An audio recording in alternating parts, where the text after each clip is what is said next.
RTC commissioner Anand ಮನೆಗೆ ದಾಳಿ ನಡೆಸಿದ ಲೋಕಾಯುಕ್ತ ಅಧಿಕಾರಿಗಳು ನಡೆಸಿದ ದಾಳಿಯಲ್ಲಿ ಅಕ್ರಮ ಸಂಪತ್ತು ಪತ್ತೆಯಾಗಿದೆ. ಈ ಹಿನ್ನೆಲೆಯಲ್ಲಿ ಇಂದು ಮಂಗಳೂರು ಮಹಾನಗರ ಪಾಲಿಕೆಯ ಮುಂದೆ ಸಿಪಿಐಎಂ ಕಾರ್ಯಕರ್ತರು ಪ್ರತಿಭಟನೆ ನಡೆಸಿದ್ದಾರೆ. ಜನರ ಹಣದಿಂದ ಆಯುಕ್ತ ಆನಂದ್ ಅವರು ಅಕ್ರಮ ಆಸ್ತಿ ಸಂಪಾದಿಸಿದ್ದಾರೆ ಅಂತ ಆರೋಪಿಸಿ ಈ ಪ್ರತಿಭಟನೆಯನ್ನು ನಡೆಸಲಾಗಿದೆ. ತಕ್ಷಣ ಪಾಲಿಕೆ ಕಮಿಷನರ್ ಆನಂದ್ ಅವರನ್ನ ಸರ್ಕಾರ ವಜಾಗೊಳಿಸಬೇಕು ಅಂತ ಪ್ರತಿಭಟನಾಕಾರರು ಒತ್ತಾಯಿಸಿದ್ದಾರೆ. ಮಂಗಳೂರು ಮಹಾನಗರ ಪಾಲಿಕೆಗೆ ಐಎಎಸ್ ಗ್ರೇಡ್ ಅಧಿಕಾರಿಗಳನ್ನು ನೇಮಿಸಬೇಕು ಅಂತ ಆಗ್ರಹಿಸಿದ ಪ್ರತಿಭಟನಾಕಾರರು ಪಾಲಿಕೆಗೆ ಮುತ್ತಿಗೆ ಹಾಕಲು ಯತ್ನಿಸಿದ್ದಾರೆ. ಈ ವೇಳೆ ಪೊಲೀಸರು ಪ್ರತಿಭಟನಾಕಾರರನ್ನು ತಡೆದು ವಶಕ್ಕೆ ಪಡ್ಕೊಂಡಿದ್ದಾರೆ. ಇತ್ತೀಚೆಗೆ ಆನಂದ್ ಅವರಿಗೆ ವರ್ಗಾವಣೆ ಹಾಕಿದ್ರು, ಅದಕ್ಕೆ ತಡೆಯಾಜ್ಞೆ ತಂದು ಪಾಲಿಕೆಯ ಆಯುಕ್ತರಾಗಿ ಮುಂದುವರೆದಿದ್ರು. ಇದಾದ ವಾರದಲ್ಲಿ ಅವರ ಮನೆಗೆ ಲೋಕಾಯುಕ್ತ ಅಧಿಕಾರಿಗಳು ದಾಳಿ ಮಾಡಿದಾಗ ಆದಾಯಕ್ಕಿಂತ ಹೆಚ್ಚು ಆಸ್ತಿ ಹೊಂದಿರುವುದು ಬೆಳಕಿಗೆ ಬಂದಿದೆ. ಕೋಟಿ ಕೋಟಿ ಲೂಟುವ ಯೋಜನೆ, ಪಾಲಿಕೆ ಹಣವು ಸೋರಿಕೆಯಾಗಿ, ತೆರಿಗೆಯ ಹಣವು ಸೋರಿಕೆಯಾಗಿ,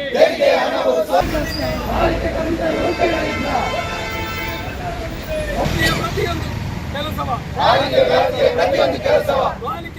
ಪ್ರತಿಯೊಂದು ಕೆಲಸವ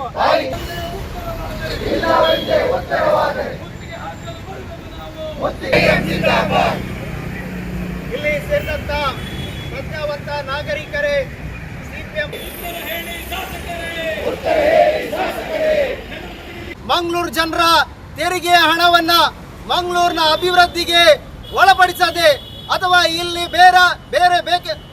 ಬೇರೆ ಬೇಕಾಬಿಟ್ಟಿ ಕಾಮಗಾರಿಗಳನ್ನ ನಡೆಸಿ ಅಕ್ರಮ ಆಸ್ತಿಗಳನ್ನ ಸಂಪಾದಿಸಿದ್ದಾರೆ. ಇದರ ಹಿಂದಿರ್ತಕ್ಕಂಥ ಮರ್ಮ. ಇವತ್ತು ಮಂಗಳೂರಿನಲ್ಲಿ 100 ಕೋಟಿ ಅನುದಾನ ಬರ್ತಾ ಇದೆ. ಸ್ಮಾರ್ಟ್ ಸಿಟಿಯಲ್ಲಿ ಕೋಟಿ ಕೋಟಿ ಅನುದಾನ ಬರ್ತಾ ಇದೆ. ಜಲಸಿರಿ ಯೋಜನೆಯಲ್ಲಿ ಮಂಗಳೂರಲ್ಲಿ ಬೇಕಾಬಿಟ್ಟಿ ನೀರಿನ ಹೆಸರಲ್ಲಿ ಇವತ್ತು ಖರ್ಚು ಮಾಡಲಾಗ್ತಾ ಇದೆ. ಅದೇ ರೀತಿ ಎಡಿಬಿಯಿಂದ 100,000 ಕೋಟಿ ರೂಪಾಯಿಗಳನ್ನ ಸಾಲದ ರೂಪದಲ್ಲಿ ತಂದಿದ್ದಾರೆ.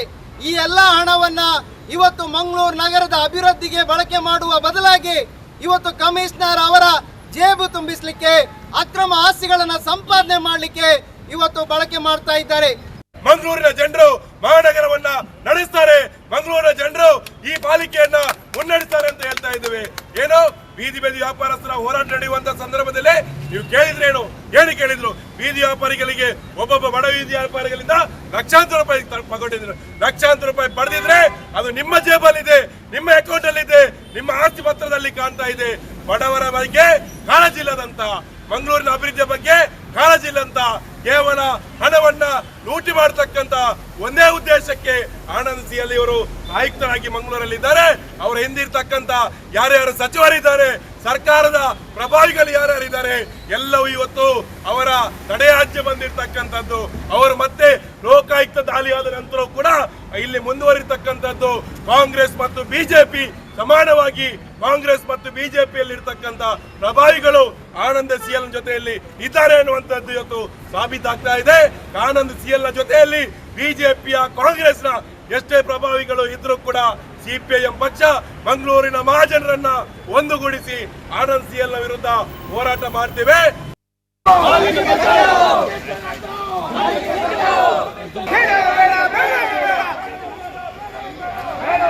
Incoming voice.